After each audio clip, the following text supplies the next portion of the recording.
Ninth క్లాస్‌లో మేము ఎన్‌సీసీలో national cadet corps ఎన్‌సీసీలో join అయింది యాక్చువల్లీ మసాలా దోస కోసం అండి. పెరేడ్ అయిన తర్వాత మంచి మసాలా దోస దగ్గరున్న హోటల్‌లోంచి తెప్పించేవారు. ఆ 1 అవరో, 1 ½ అవర్సో పెరేడ్ అయిన తర్వాత వారానికి 3 రోజులు ఉండేది. మసాలా దోస తెప్పించేవారు. బ్రహ్మాండమైన టేస్ట్. అయితే ఒకరోజు పెరేడ్ అవుతున్న టైంలో మా సారు ఎన్‌సీసీ సారు, "ఒరేయ్! ఈరోజు టాబ్లెట్స్ తెప్పిస్తున్నానురా, టాబ్లెట్స్ తెప్పిస్తున్నాను. మంచి బలం కూడాను టాబ్లెట్స్ తెప్పిస్తున్నానంటే, అలాగే సార్ అన్నా. మాకు తెలీదు కదా టాబ్లెట్స్ అంటే ఏంటో.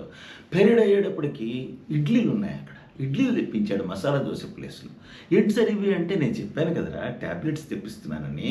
టాబ్లెట్ అంటే నేను ఇడ్లీని టాబ్లెట్ అంటానురా. టాబ్లెట్ అంటాను ఇడ్లీని. బావుంటాయిరా తినండి అంటే, తినేసిన తర్వాత దగ్గరికెళ్ళి సార్ ప్లీజ్ సార్ రేపటి నుంచి మాత్రం టాబ్లెట్లొద్దు సార్. ఆ మసాలా దోస తెప్పించండి సార్. చాలామంది మా వాళ్ళు దానికోసమే జాయిన్ అయ్యారు సార్. ఏమనుకోకండి సార్ అంటే, "ఆ! అలాగే అన్నాడు.